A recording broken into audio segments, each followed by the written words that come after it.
Hi there, it's Giza, and if you read the title of the video, which I bet you did, you already know what I'm gonna talk about. I can say that today I'm a really confident person who has relatively a good mental health. I mean, I have my days, but most of the times I'm doing good. But for me to be able to explain how I got to where I am today and how I got to be this confident, I have to start from the beginning. I'm going to divide this in different chapters to make it easier for you to understand this and to see the different steps that took me to get here where I am today. Before, I was a very shy kid. I always kept to myself and I was a people pleaser. I used to dress and behave to be likable or to fit in, but that never really made me feel like myself. So I always felt like I was pretending. I always felt like I was a big lie. Now looking back, I can tell that that came from some insecurity that I had within myself that made me not like myself enough. And because of that, I would change who I was for other people. And of course, I was not happy. This is probably my favorite arc of my life up until now. When I was probably 16 or 17, something struck me. Not literally, but something changed within me. I don't know if it was because of these two movies that I recommend you watch. You should watch both Gia and Girl Interrupted. But around the time that I watched those movies, I started to realize that it didn't really matter what other people thought about me. That everyone was pretending to be something they're not, to be liked, or just to please someone. And I was full of rage because I had realized that all of it was a lie and that I was becoming a lie for a lie. Do you understand? Because none of it was true. Everyone was pretending. So I was so mad at the world and at myself.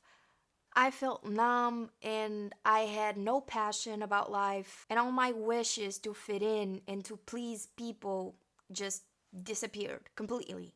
I don't know if I was already depressed at the time, but I just felt numb. I had no love or excitement towards life, and I acted really cold and disconnected from everyone. I was basically the opposite of a people pleaser. I was the total opposite. I wanted to make people as uncomfortable as I could because to me, they were pretending. So I could unmask them if I caught them off guard. And I love to do that. Then I started going to therapy because, unlike my family, I do believe that therapy is really important and honestly, it should be more accessible. But I hated my therapist. I did not like her. And because of that, my family thought that therapy just wasn't for me, which is a lie. It is normal to change therapists and to take your time to find someone you really align with because you have to find someone that you feel comfortable with and that you can trust and feel free to share your thoughts with. You cannot just go the first time, and if you don't click with that person, then therapy is just not for you. That's why I'm telling you that if you want to start therapy, if you take some time trying to find the right therapist for you, it is okay because you should do that. You should find someone that is good for you. Like the same therapist is not good for everyone. So take your time. Therapy is really, really important, and I feel like it should really be more accessible to everyone because it is so important and it can make a difference. It can make a change in someone's life. That is also why I'm sharing this with you, because it might help you. If you can take something from this video, I'm already happy. Don't give up on trying to find the right therapist for you, okay? Don't give up. So I was like that for a few months, maybe almost a year, I think. And then I fell in love for the first time, and everything changed. The first love.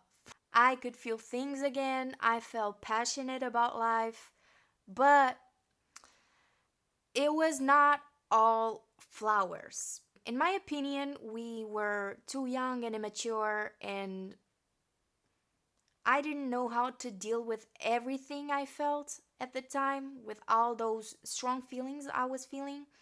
I didn't know what to do with them because the girl I fell in love with, she was not out and she did not know how to deal with that either.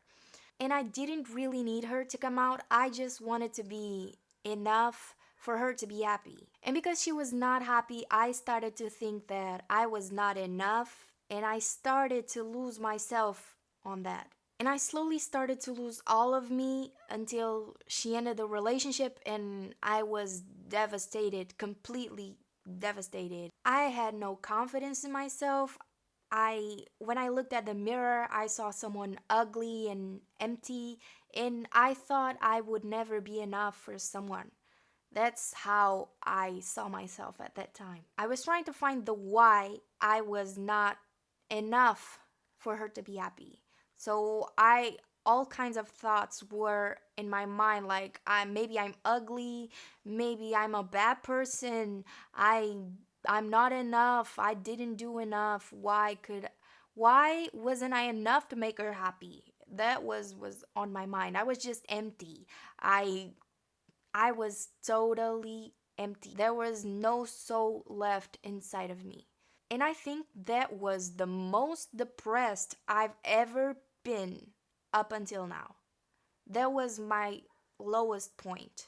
I got diagnosed with depression and I started going to therapy again. And this time I really liked my therapist. We connected and it was good. I was getting better. The sadness was going away. And actually, I created a YouTube channel to help me deal with this. And it was amazing. I loved it. That was the first time I fell in love with talking to you guys and sharing parts of me that maybe could help someone. That's where I fell in love with this. But then my dad discovered my YouTube channel and discovered that I was a lesbian. And he did not react well. Not at all. Since I found out that I liked girls, I was totally open at school. My mom already knew, but he didn't know.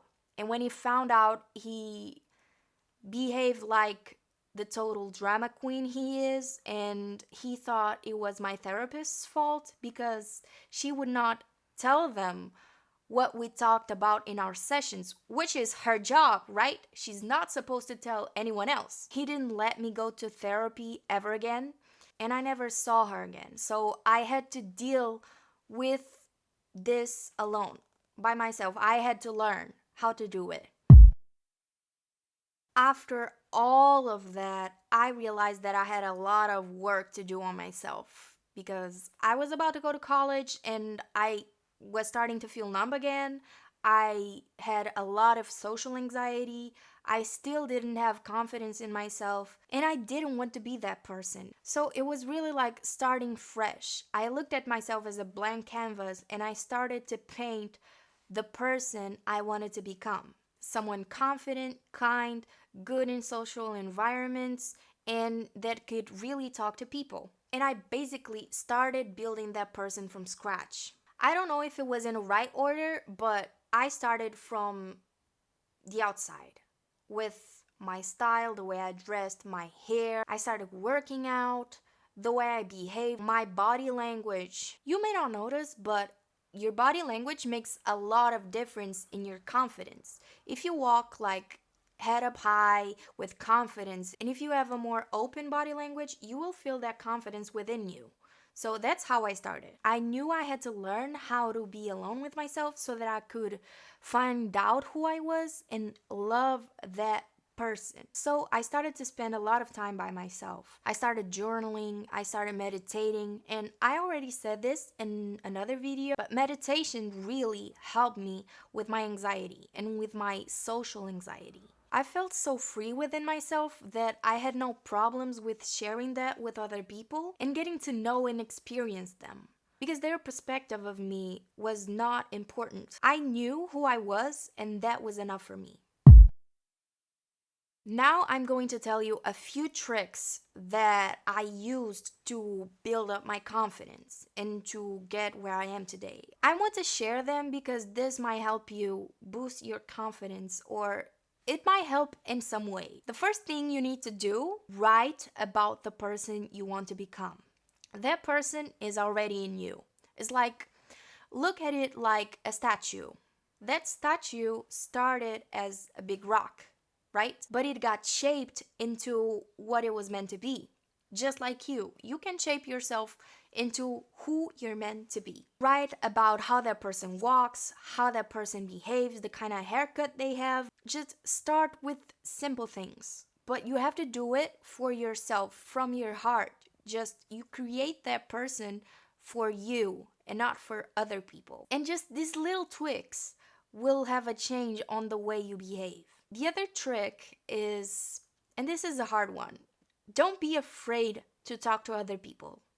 When I started meditating, I did a exercise for myself that was, I would do acts of kindness, because when you find that kindness in your heart and you're not afraid to show it and to share it, then you won't be afraid to feel it for yourself either. I know this can be hard, especially if you have a lot of social anxiety, but I promise you, if you just do it, you will have an amazing feeling. I promise you.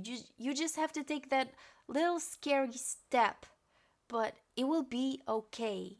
Other thing that is extremely important is to look at yourself. Look in a mirror and try to find things that you like about yourself. I used to look in a mirror and look at the things I didn't like about myself, but then I did the opposite and it completely changed my perspective. It can be just a little mole, but there's something you like about yourself. And the more you do it, the more things you will find. Just try to do that. Instead of looking in the mirror and trying to find things that you don't like about yourself, try to find things that you do like about yourself. It works. This one is really important for me, and it is learn how to be with yourself. This is so important because sometimes you can lose yourself in trying to please other people. But if you learn who you are individually and you like your own company, then you start to understand that you can share that with other people. And if someone does not like you, which they have a right to, they are allowed not to like you, it's neither theirs or your problem. Just some people sometimes just are not meant to align with each other. But as long as you know that you're truthful to yourself and that you like yourself, then that's all you need, because then the right people will align with you. And last but not least, do what makes you happy. That's the most important thing. I know it's a tricky perspective, but sometimes you have to be selfish. You just have to. As long as you don't harm anyone, just do what makes you happy and you know will make you happy in the long run. Create boundaries. Be confident in your decisions. Everyone makes mistakes. Don't be afraid of that. Shape yourself into who you're meant to be. Light that fire inside of you, even if it's just a little spark. That's enough. You are enough. It doesn't matter who believes in you or not. I believe in you. But the only person you really need to believe in you is yourself. I really hope this video helped you in some way, and if it did, just leave a little thumbs up or comment that little sparkly emoji down in the comments. And until then,